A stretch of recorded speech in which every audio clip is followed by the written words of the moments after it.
Y bueno, en realidad esta es una práctica que se llama efectos de inhibidores y desacoplantes de la cadena transportadora de electrones. Pero para llegar a la práctica, pues veremos un repaso de qué es esta cadena transportadora de electrones y cuál es su papel en la obtención del ATP, que es la energía pues, para la célula.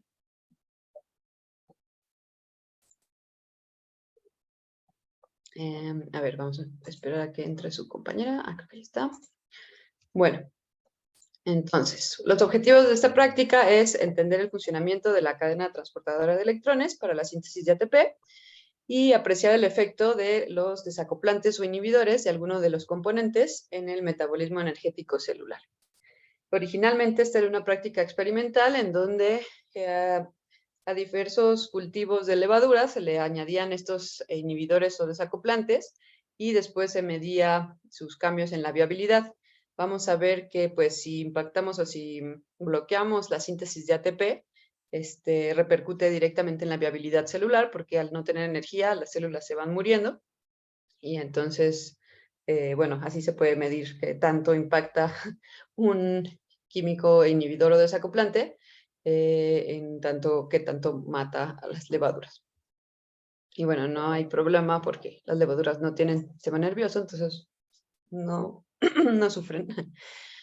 Pero bueno, entonces empezamos, recordarán que bueno, primero ocurre en el metabolismo de la glucosa, está primero la glicólisis, en donde la glucosa se convierte a 2 moléculas de piruvato y se va a obtener NADH y NDA. Después también entra bueno, el piruvato pasa a acetilcoenzima A por la piruvato deshidrogenasa. También se obtiene 2 de NADH y entra al ciclo de Krebs, en donde se obtiene más NDH. Serían 2, 4, 6 moléculas más de NADH y 2 de FAD.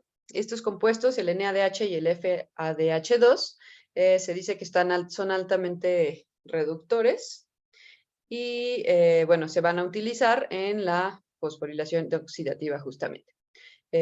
Contienen electrones de alta energía y eso permite que transfieran sus electrones para que alimenten la cadena respiratoria. Y bueno, entonces, como vieron con la profesora Lilian, la fosforilación oxidativa va a ser el proceso mediante el cual se van a oxidar estas moléculas al transferir sus electrones y esa energía al transferirse se aprovecha para generar ATP. Y esto ocurre en la mitocondria. Nada más para recordar, pues esto son partes de reacciones redox, de óxido-reducción. Y en esas reacciones siempre va a haber un agente oxidante y un agente reductor. El agente oxidante se reduce y el agente reductor se oxida. Decimos que hay una oxidación cuando se pierde un átomo porque un compuesto cede su electrón al otro, o bueno, más bien se lo roban. Y decimos que hay una reducción cuando un átomo gana un electrón, es el que recibe ese electrón. Entonces, los compuestos altamente reducidos, como el NADH y el FAD, van a oxidarse, o sea, están reducidos, se oxidan al ceder sus electrones a los componentes de la cadena respiratoria, y así es como se alimenta esta cadena. Entonces, recuerdan, siempre que uno se oxida, el otro se reduce y viceversa, o sea, siempre están por pares. Aquí tenemos un diagrama de cómo son el NADH y el FAD en forma oxidada y la forma reducida. Así es como pues, lo que se forma en la glicólisis y el ciclo de Krebs, la forma reducida, y cuando se oxidan en la cadena respiratoria. Y bueno, ¿cómo ocurre esa transferencia de energía? Pues recordarán que, bueno, hay diferentes estados de energía de los electrones. Tenemos que la reacción básica de la degradación de glucosa va a ser, pues, glucosa más 6 oxígenos igual a 6 dióxidos de carbono más 6 aguas, y tiene una delta G negativa, que significa que tiene energía libre, como que le sobra energía o saca energía. Entonces, esto es lo mismo que poner la misma reacción, glucosa más oxígeno, más 6 oxígenos, más 6, bueno, da 6 dióxidos de carbono, más 6 aguas, más energía. Y esta energía proviene de que al irse oxidando, los electrones van bajando de nivel energético y cada nivel energético que bajan es como que se libera la energía previa que tenía. Entonces, de esta forma se va a obtener esa energía y se puede aprovechar para generar un trabajo que en este caso va a ser la síntesis de ATP. Ahorita veremos cómo.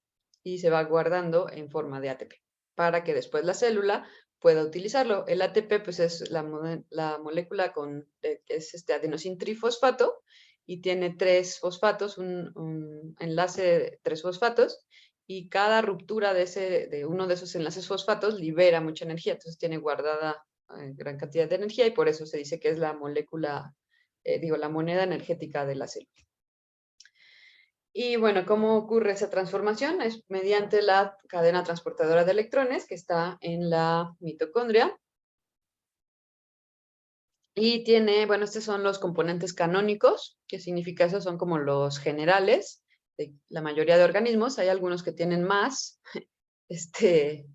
pero bueno, vamos a empezar con los canónicos, que serían 4 complejos.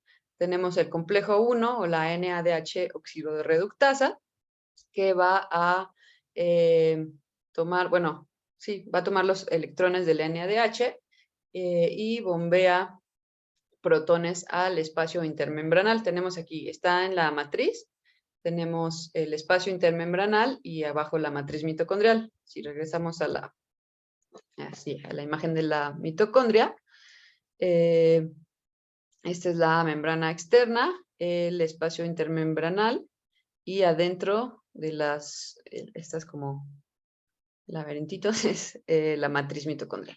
Entonces, la cadena respiratoria pues está dando, bueno, una parte de los complejos da al espacio intermembranal y otro a la matriz mitocondrial, como sea al exterior y al interior de la mitocondria. Y bueno, entonces se alimenta en el interior de la matriz y va bombeando protones al espacio intermembranal.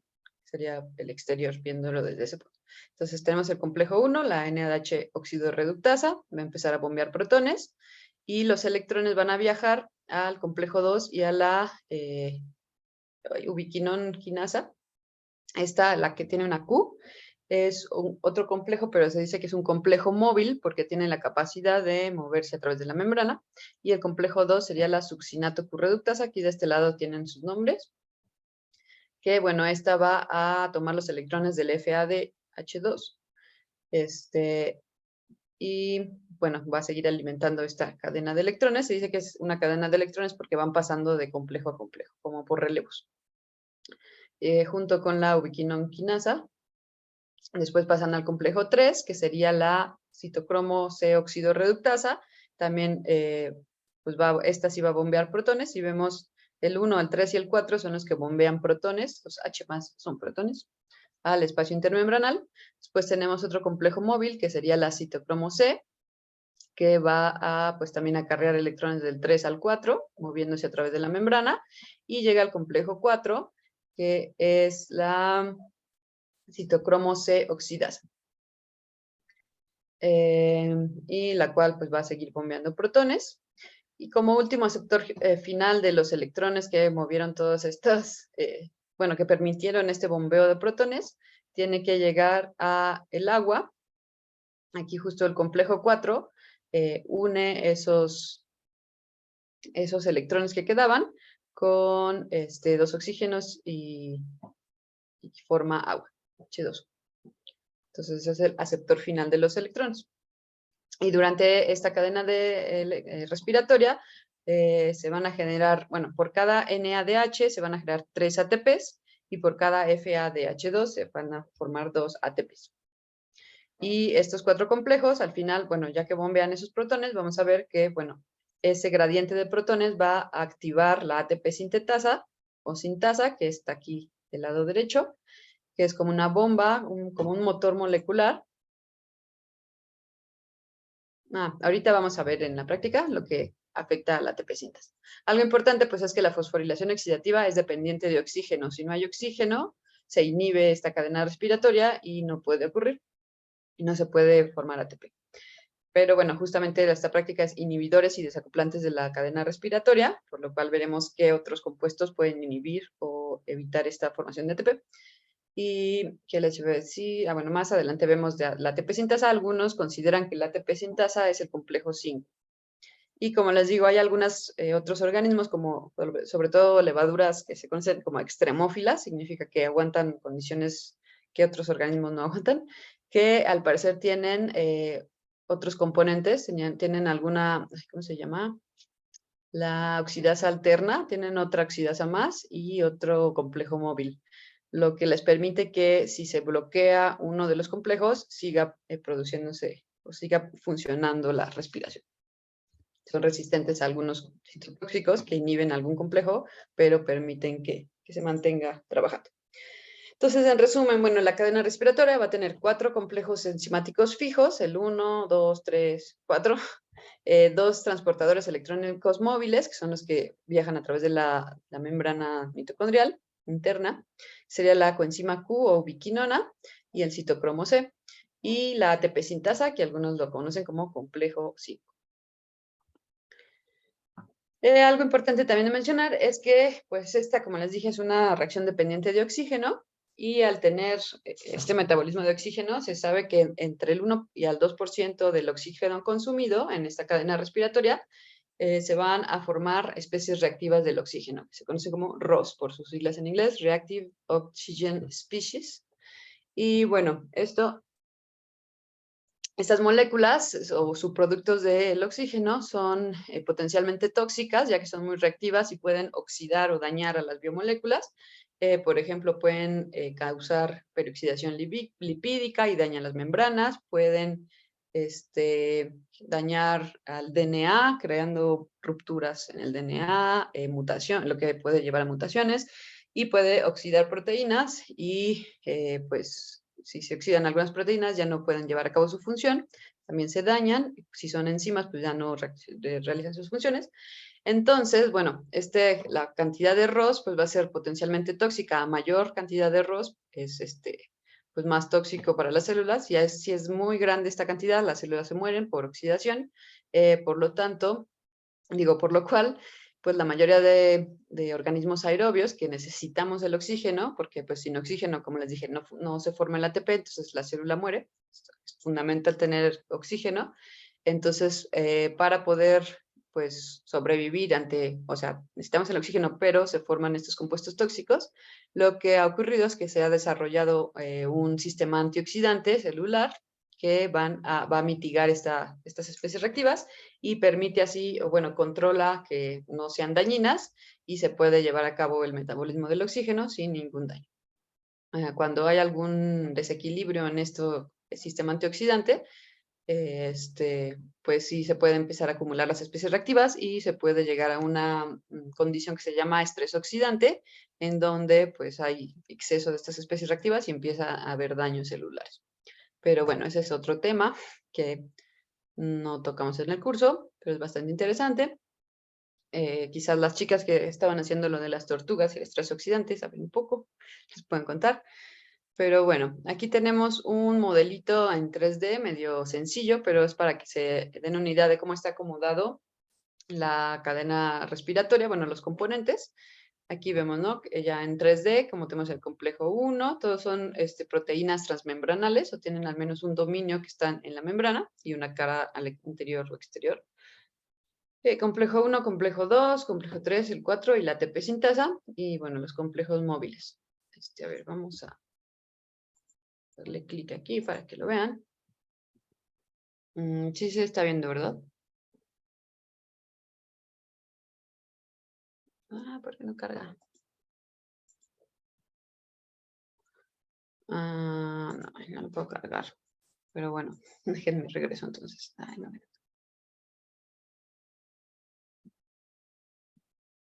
No, más bien, a ver, Nadia pregunta cuántos FADH y NADH se obtienen por cada ATP.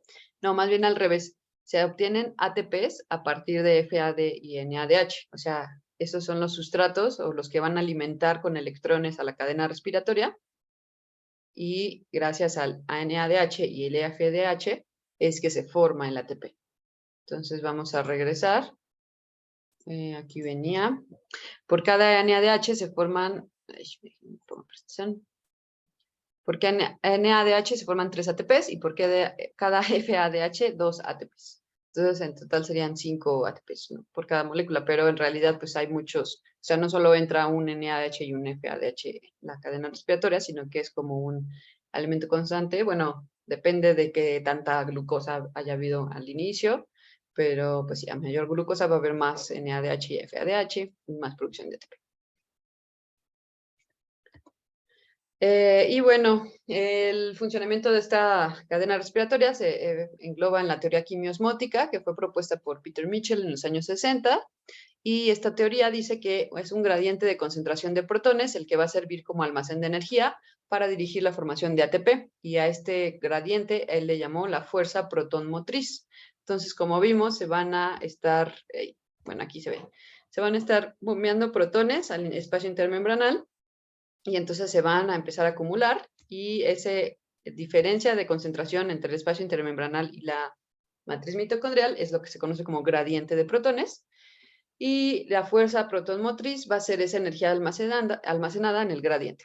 Ahora vamos a explicar por qué. Entonces, una vez que está el gradiente formado, hay como la ATP sintasa se va a activar cuando hay un gradiente de protones, y bueno, lo que va a ocurrir es que la ATP sintasa, aquí la vemos, tiene dos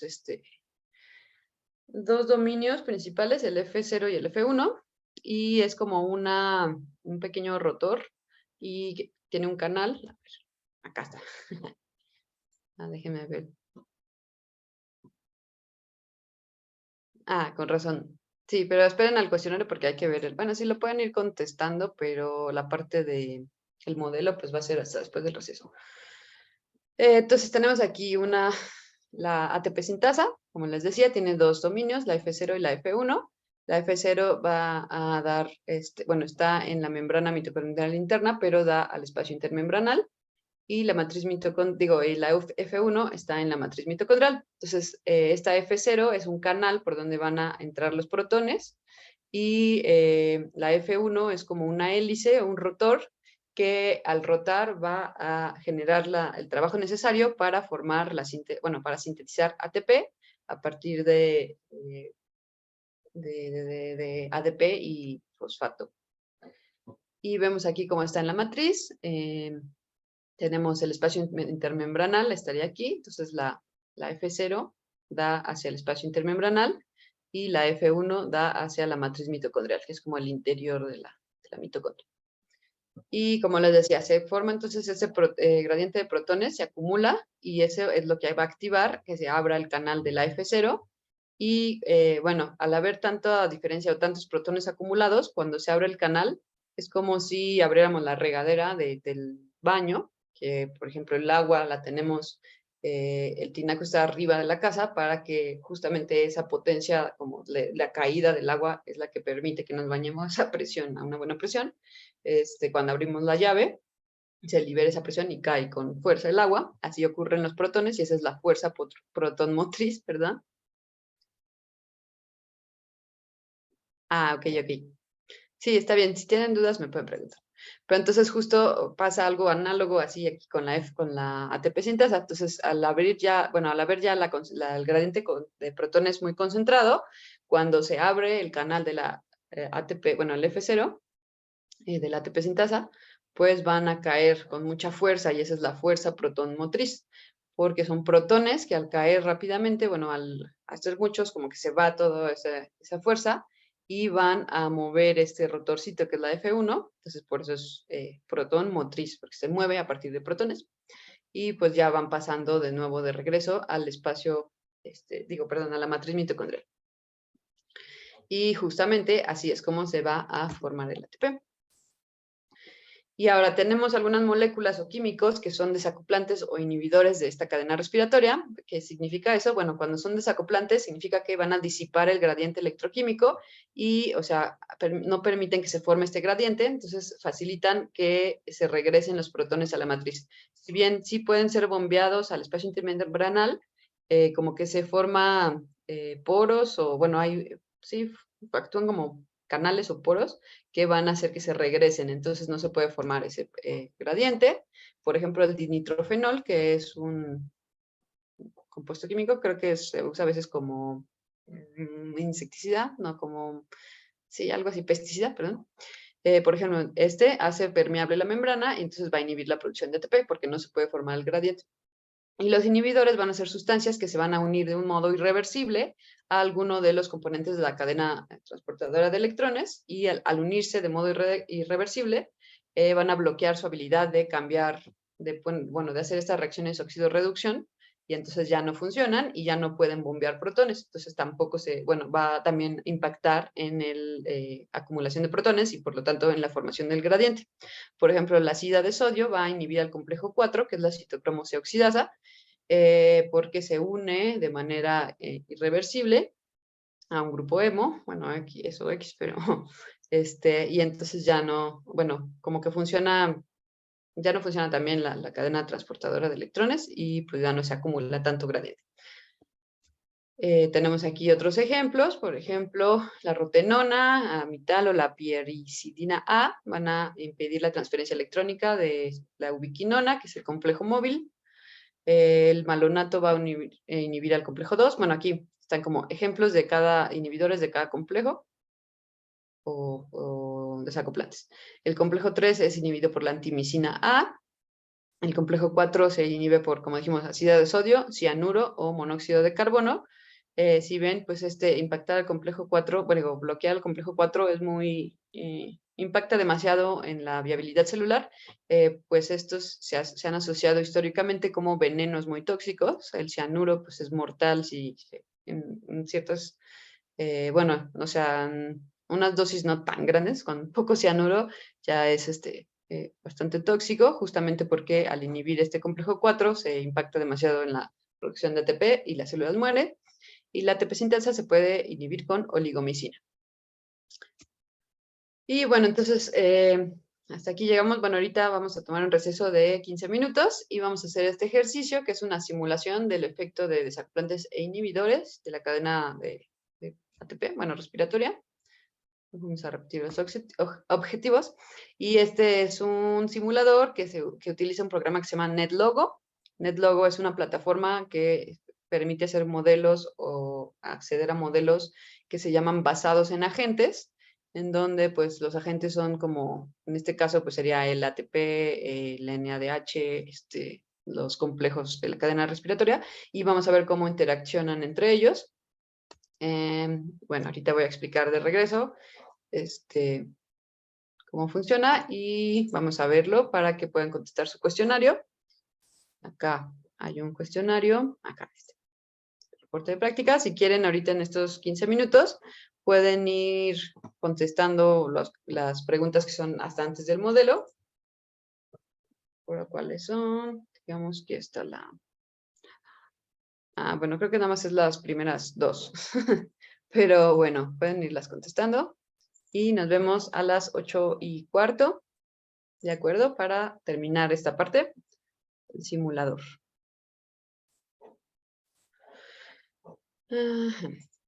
Bueno, como les decía, este es un modelo de la plataforma de NetLogo y bueno, fue hecho por Xiang L en el 2019 y sobre la respiración celular y qué sucede cuando se inhiben o se introducen desacoplantes. Cuando se inhiben los complejos o se introducen desacoplantes. Y bueno, tenemos, así es el modelo, es este cuadrito. Profesora. ¿Sí? Perdón, es que creo que no se ve su pantalla. Espera. Dejo de compartir, espera.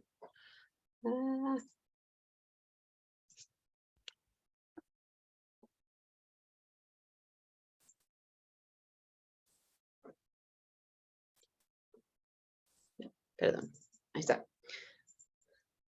Ok, bueno, este modelo es este cuadrito, en donde, bueno, aquí va a ser, esta es la membrana interna mitocondrial, aquí estos morados, recuerden que los modelos son simplificaciones de la realidad, pero bueno, recopilan,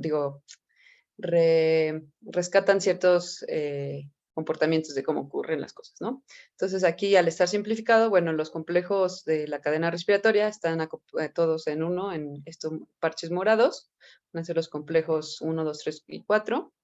Los canalitos o las franjas verdes es la ATP sintetasa.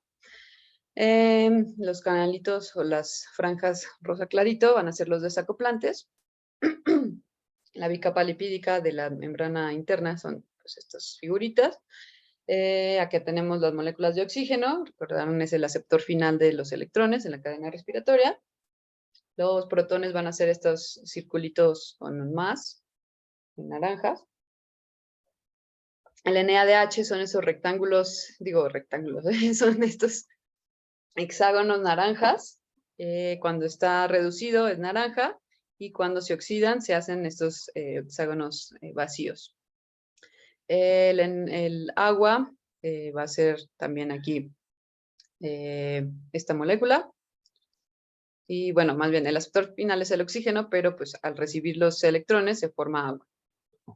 Y si bien aquí no se ve el ATP en el modelo, sí tenemos abajo un contabilizador que nos va a ir indicando tanto en número cuántas moléculas de ATP se van formando, con una grafiquita, cómo va ocurriendo la producción de ATP. Y bueno, las reglas del modelo es que las moléculas de NADH en la matriz mitocondrial, que sería la de parte de abajo, y la de arriba es el espacio intermembranal, las moléculas de NADH van a pasar un protón al complejo de la cadena transportadora, a los parches morados. Aquí, bueno, no hay ninguno que se ve en esta captura, pero bueno, llegan aquí, pasan su electrón y se oxidan y se forman, se pasan a ser rectángulos vacíos. Y estos componentes de la cadena transportadora de electrones van a bombear los protones al espacio intermembranal. Esta cadena, los parches morados no van a funcionar en estos casos. Si ha sido inhibida por un inhibidor o envenenada, en ausencia de oxígeno, o si el gradiente de protones es demasiado alto. Luego tenemos la ATP sintasa, que eran las franjas verdes. Va a permitir que pasen el gradiente de protones, que se regrese a la matriz mitocondrial, y esto hace la síntesis de ATP. Cuando hay oxígeno presente, vas a producir agua y ATP. Y cuando no va a funcionar, cuando, en estos casos, si es inhibida, si el gradiente de protones es muy bajo, pues requiere que exista un gradiente alto para que se active, ya que pues debe haber al menos 10 veces más protones en el espacio intermembranal que en la matriz mitocondrial. Y por último, las proteínas desacoplantes, que eran las franjas rositas, aquí, van a permitir que los protones que se han bombeado al espacio intermembranal se regresen a la matriz mitocondrial y entonces pues se disipa ese gradiente, no se forma. Entonces, si hay oxígeno presente, las desacoplantes, o sea, se va a estar bombeando protones, por lo tanto la cadena de electrones va a seguir funcionando, se produce agua porque al llegar al oxígeno los electrones forman agua, pero como no se forma el gradiente, no hay ATP. No sé si lo expliqué medio extraño, pero no sé si me expliqué. Y bueno, entonces, ¿cómo funciona? Bueno, vamos a verlo. Ay, esperen, eso es después. Sí, se sigue bien, bueno, se ve el modelo, ¿no? Sí. Es la página del modelo. Vamos a poner correr, logo web. También se puede bajar el programa y bajar el modelo y se puede correr si no tienen internet. Bueno, para después correrlo sin internet. Y también antes, una vez intentamos hacerlo todos a la par, pero como que no soporta tantos usuarios a la vez de manera simultánea. Entonces, ahora lo haré yo y ustedes pueden ver. Bueno, aquí tenemos el modelo, le podemos setup reset y aquí podemos mover la velocidad, que tantos ciclos, bueno, la rapidez de los ciclos que ocurren. Y podemos controlar aquí diferentes cosas, ¿no? Por ejemplo, el tiempo de investigación o lo que vamos a ver cuántos ciclos corren. La formación de NADH, o sea, el NADH inicial, aquí empieza en 1. La tasa de consumo de ATP, que está alta como en 27. Y tenemos estas opciones, podemos bloquear el oxígeno, añadir desacoplantes, envenenar a los complejos de la cadena respiratoria. Esto significa pues añadir un inhibidor o inhibir la ATP sintasa o envenenarla. Y acá abajo vamos a tener dos gráficas, el gradiente de protones entre matriz y espacio intermembranal y la producción de ATP. Y justo junto aquí, pues como el número de moléculas de ATP. Entonces, bueno, vamos a correrlo primero, así como está, con una NADH y 27 de consumo de ATP. Si le ponemos un ciclo, pues no cambia mucho, ¿no? Pero si le ponemos correr, vamos a ver cómo, bueno, igual y más lento, para que se vea cómo llega el NADH a los complejos transportadores, cede su protón y los electrones, bueno, sí, cede los electrones, eso permite el bombeo de protones. Acá ven en las partes moradas cómo los protones van subiendo al espacio intermembranal y ya que hay un gradiente, se ve que hay más protones arriba que abajo. Y bueno, ese gradiente va a activar que la ATP sintasa, que es la verde, empiece a pues, regresar los protones y cada que se regresan, pues se va a formar el ATP. Vemos como el oxígeno está aquí y cuando llega, cuando recibe los electrones, se forma agua. Y acá más abajo, vemos como poco a poco el gradiente va incrementando con mayor cantidad de protones en el espacio intermembranal. Y el ATP, pues sí, primero bajó un poco para que arrancara, pero ahorita va a empezar a subir la producción de ATP. Ahora, si ponemos más ATP inicial y menos consumo NADH inicial y menos consumo de ATP, vamos a ver cómo pues se acelera esta producción del ATP. Empieza en 0. Ya hice. No, le subo al 27. Todavía no se forma el gradiente. Creo que subí demasiado el NADH. Vamos a bajarlo un poco. Ya empieza a llegar los protones. Déjenme el acelero aquí también. Ahora sí ya se formó el gradiente. Vemos acá empieza a incrementar el gradiente. Y la producción de ATP también se empieza a incrementar.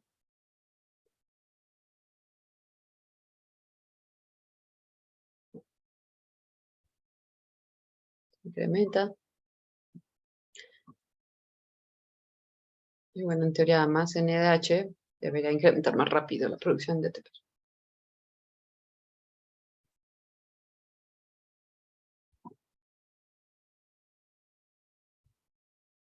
Y bueno, entonces aquí se observa muy bien el gradiente de protones en el espacio intermembranal.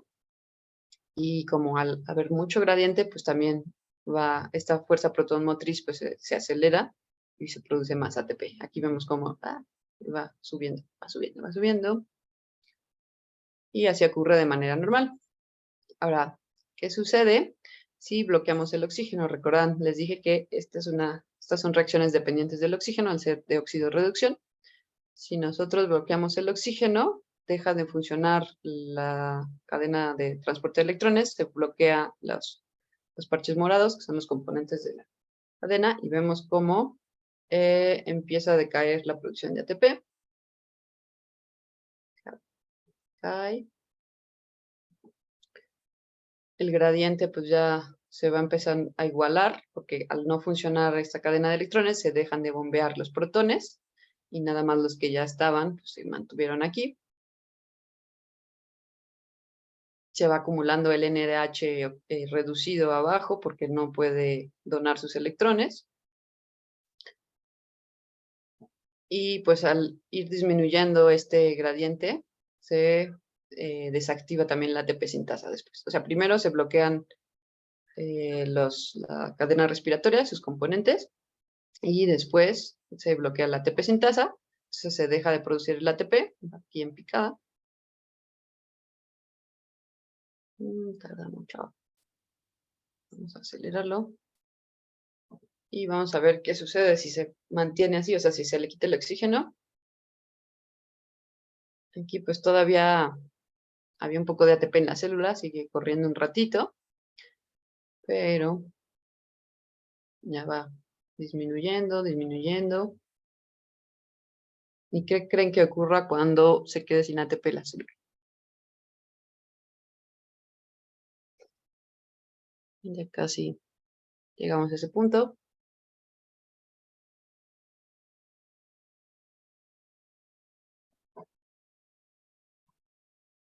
Voy a acelerar un poco más. Aquí ya vemos que pues, ya queda poco ATP. El gradiente que se había formado pues, se quedó porque ya no pueden pasar, no puede regresar, porque está bloqueada la ATP sintada. Ya va decayendo.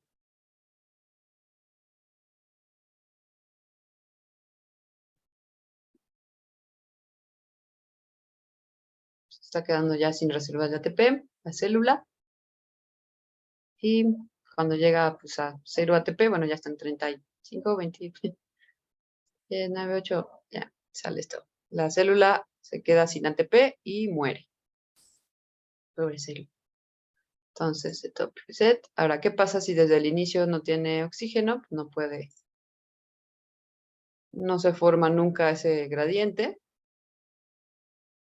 Y bueno, aquí había como un ATP residual, pero pues llega más rápido a acabarse y muere más rápido la célula, ¿no? Ahora, ¿qué sucede si añadimos desacoplantes? Primero vamos a dejar que corra un poquito. Déjenme ver el chat. Bueno, si, si esto ocurriera en una persona, pues sí, o sea, no solamente se muere, o sea, no solamente si nosotros consumimos algún veneno que es un inhibidor de la cadena respiratoria, pues llega a muchas células, ¿no? Entonces, depende la dosis, pues si es muy alta o si es suficiente para inhibir la mayor parte de nuestras células, pues sí, se muere la persona. Por eso la muerte por cianuro o sea, de hecho el cianuro, de ahí viene su nombre, que es como azul, porque las personas que se mueren por cianuro como que se ponen azules, eh, porque como que se ahogan metabólicamente. Bueno, entonces ya tenemos aquí el gradiente, está eh, produciéndose ATP. Vamos a bajar el NH. ¿Y qué pasa si activamos a los desacoplantes o añadimos un desacoplante? Vemos, se pusieron más clarito, bueno, se activaron estos canales rosas y empieza a regresar los protones al espacio, a la matriz mitocondrial, perdón. Y entonces esto disminuye el gradiente. Todavía un rato más pues aguanta la ATP sintasa y sigue produciendo ATP, pero disminuye. Aquí en los canales rosas, que son los desacoplantes, regresan los protones, pero no se forma ATP, como que regresan y eso es lo que disipa al gradiente, o sea, se pierde ese gradiente. Y vemos, empieza a formar más agua, pero poco ATP. Bueno, aquí todavía no se ve mucho.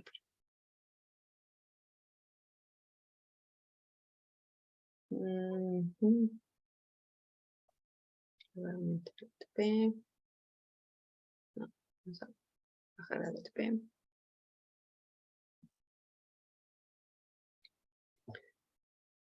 Y pues ya no se llega a acumular tanto gradiente. Ahorita que corra más tiempo, se va a empezar a ver cómo se va perdiendo ese gradiente. Y una vez que haya menos protones, pues se deja, bueno, empieza a reducirse la producción de ATP. Aquí todavía está el gradiente en el espacio intermembranal. Debería ir disminuyendo. Vamos a acelerarlo un poco.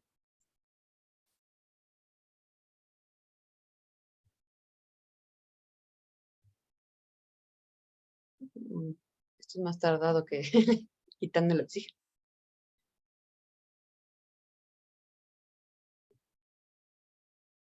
Vamos a regresar al 27 que estaba.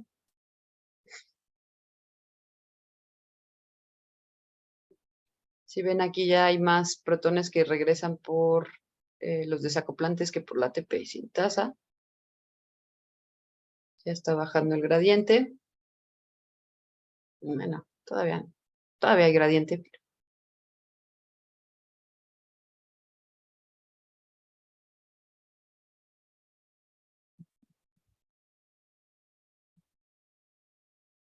Y todavía está la cadena de transporte de electrones activa, entonces se sigue formando agua. Ujú.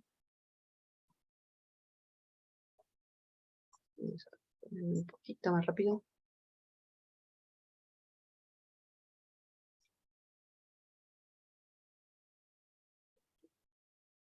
Vamos a bajar el NADH para acelerar lo que se observa. Pues sí, es más resistente a los desacoplantes. Si ven, pues sería más, impactan más los inhibidores que los desacoplantes. Pero, a ver, aquí ya como que el ATP ya se puso más, ah, como que disminuyó la producción. Ya se ve menos el gradiente, está bajando. Como que se mantiene estable el ATP porque todavía hay unos cuantos gradientes que permiten, digo, protones que permiten que funcione el ATP sintasa, pero ya son menos. Como que estanca la producción de ATP. Y en algún momento, pues cuando ya hay muy pocos, cuando quedan pocos protones, la ATP sintasa se va a bloquear, ya no puede funcionar. Deberíamos de verlo pronto, en teoría.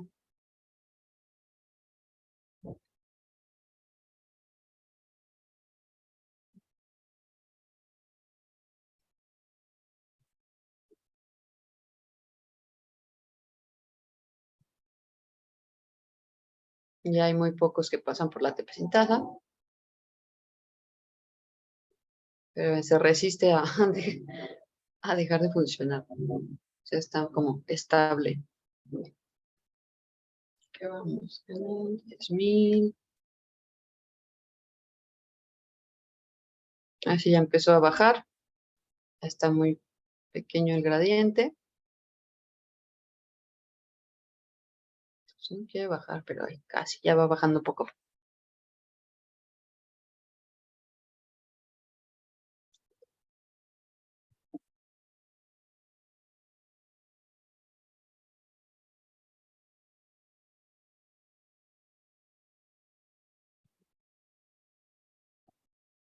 Sí, ya empezó a decrecer.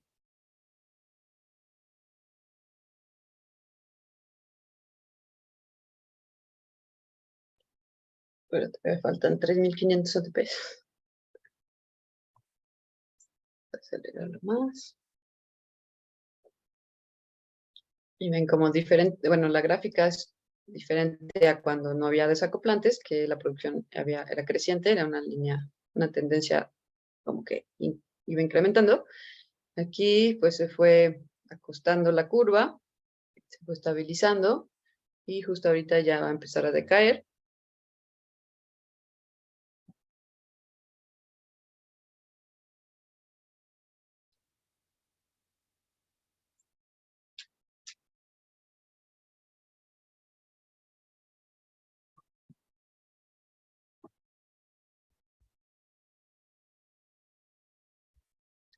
Y aquí pues todos los componentes están funcionando, pero pues al haber el regreso de los protones por los desacoplantes, no se forma ese gradiente.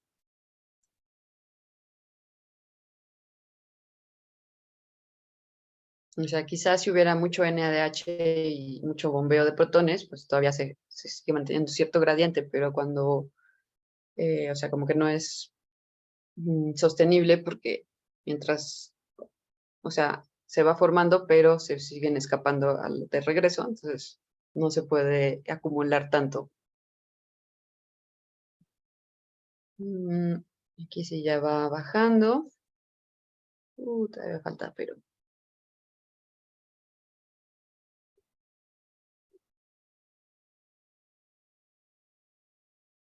Y pues sí, el gradiente, sigue habiendo cierto gradiente en el espacio intermembranal, pero ya no regresan, ya no hay tantos protones que regresen por la ATP sintasa. Los que regresan pues serían de los desacoplantes. Vamos a esperar, caigan. Bueno, que se ve un poco más obvio como decrece. Y bueno, siempre cuando se llega a un 0 de ATP, pues la célula muere en el modelo. Y bueno, también en la vida real.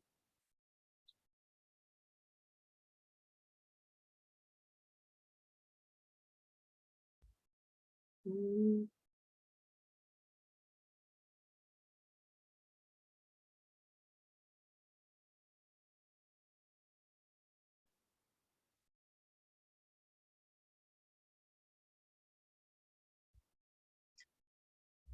Sí, creo que iniciamos, a ver, vamos a ponerle pausa. Vamos a iniciar con desacoplantes para que sea rápido.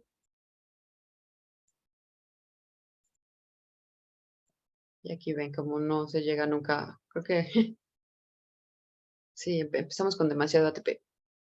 Entonces, si empezamos desde cero con desacoplantes, pues no se va a producir tanto.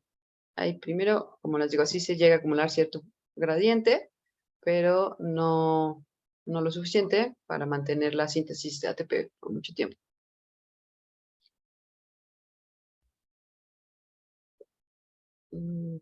Aquí como que en lugar de que la gráfica sea como una tendencia de incremento, se mantiene, sí incrementa, pero más lentamente. Como que sí se afecta esa producción de ATP. Bueno, creo que ya se explicó el punto. Vamos a ver qué pasa si,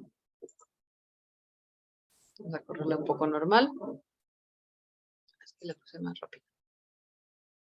Y vamos a inhibir los componentes de la cadena respiratoria. Aquí se pausó el bombeo de protones, se había formado ya cierto gradiente, entonces sí había incrementado el ATP, el gradiente que quedaba pues permite que se siga sintetizando ATP, pero al bloquear la cadena respiratoria, aquí ya se acumuló el NADH, ya quedó muy poco el gradiente, y ya después de eso se inhibió la ATP sintasa, y entonces ya el ATP pues, no se deja de producir. Por ejemplo, sería el caso del cianuro, la ácida de sodio, la rotenona, y sí. Entonces se inhibe la producción de ATP y muere la célula. Ese fue rápido. Por último, vamos a correrlo. Se forma un poco gradiente.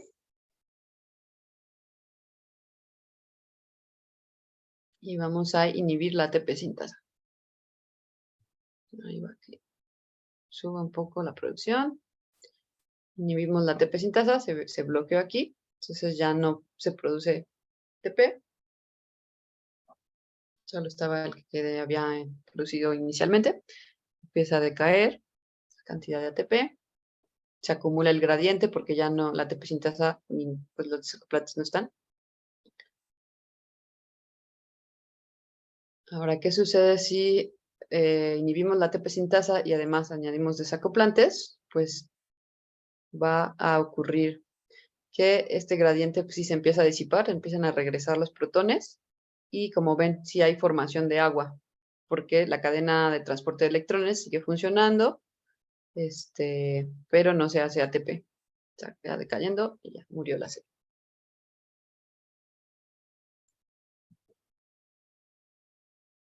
Entonces, si no hay ATP sintetasa, pero sí hay lo demás, pues la cadena de transporte de electrones sigue, lo que acabo de decir. Se forma agua porque llegan los electrones al oxígeno, se forma agua, pero no se sintetiza ATP, lo que pues impacta a la célula y la mata, porque no tiene energía.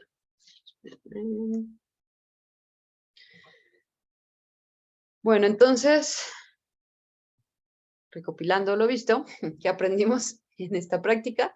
Que, bueno, primero que la presencia de oxígeno es fundamental para que ocurran las reacciones redox en la fosforilación oxidativa, que, bueno, estas reacciones redox serían el intercambio de electrones, el bombeo de protones y, por lo tanto, bueno, al final, esto ya no es redox, pero produce la producción, bueno, permite la producción de ATP.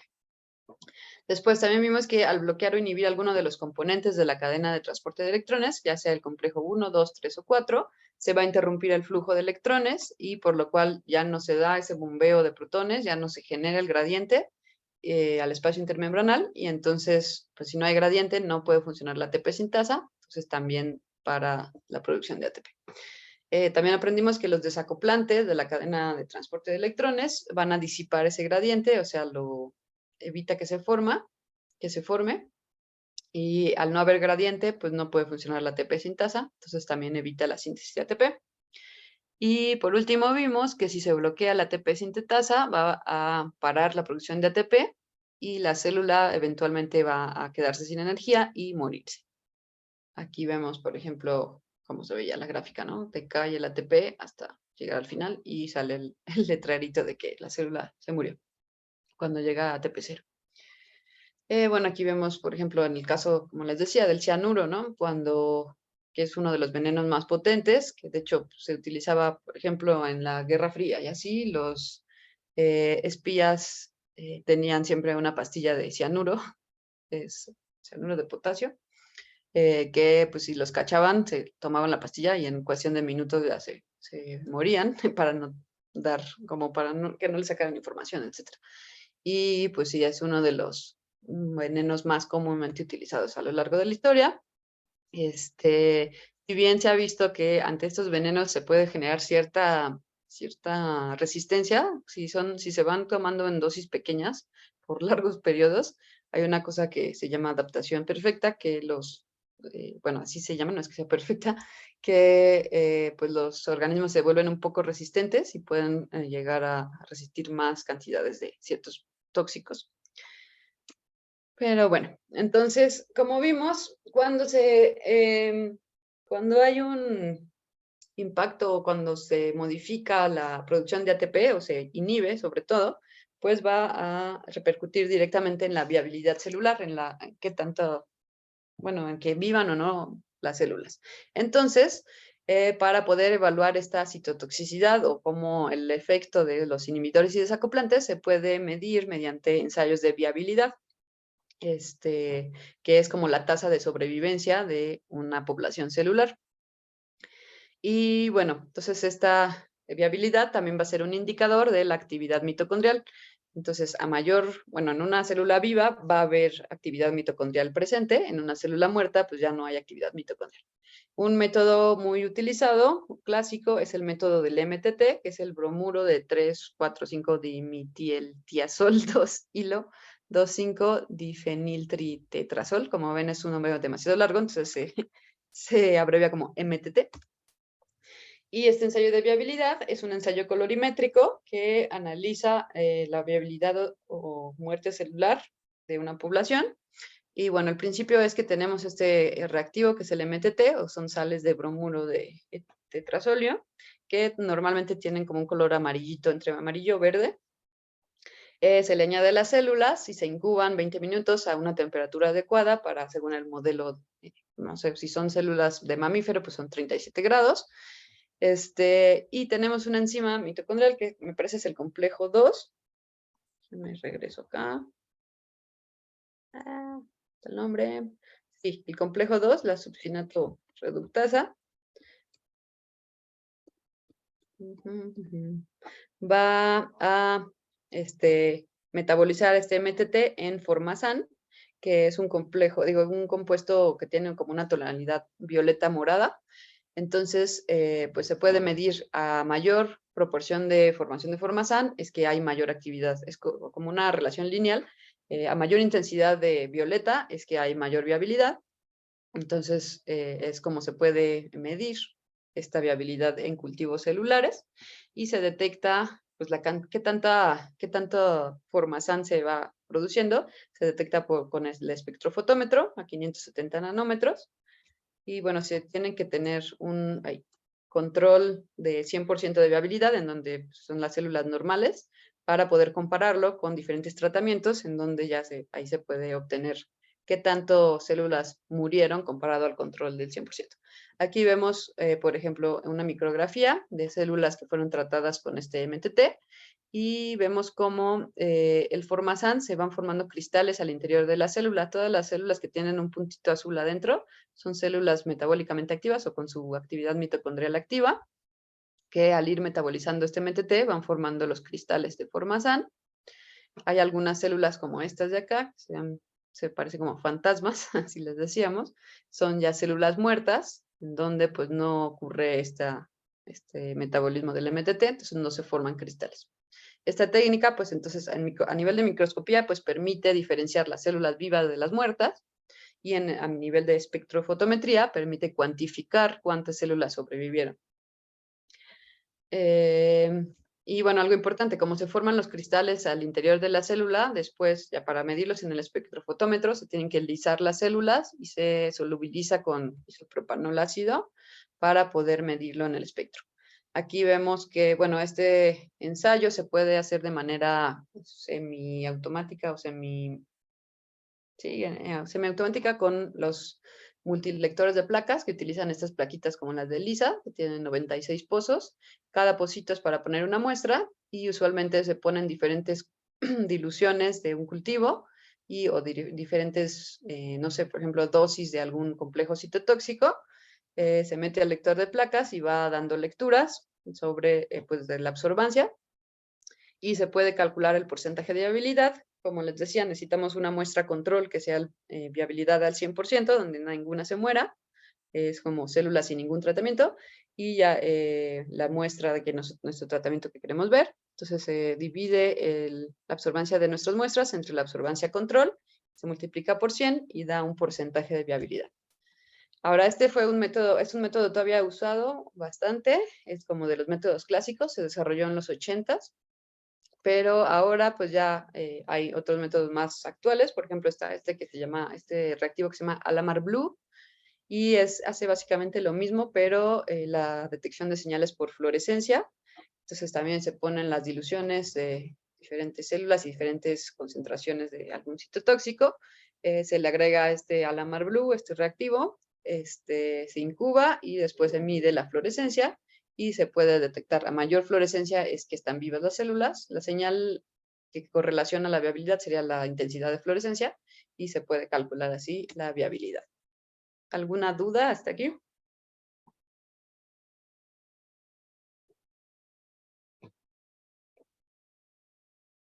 Supongo que no.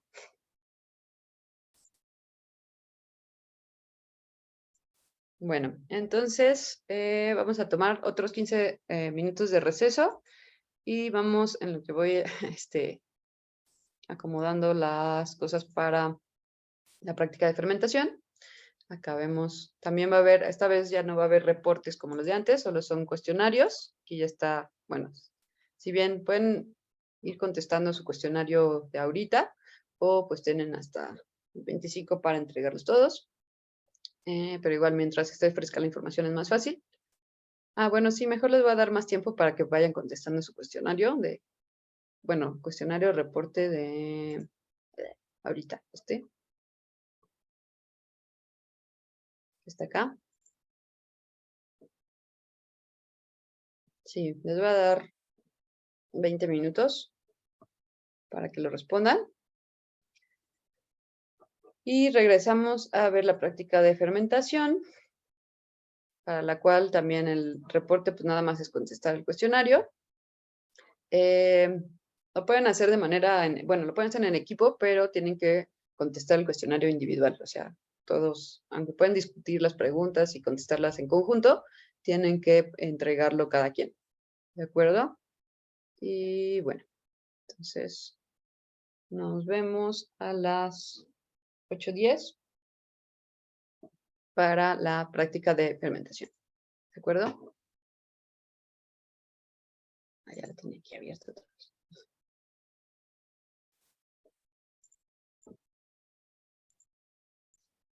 Si tienen alguna duda, me pueden escribir por el chat mientras.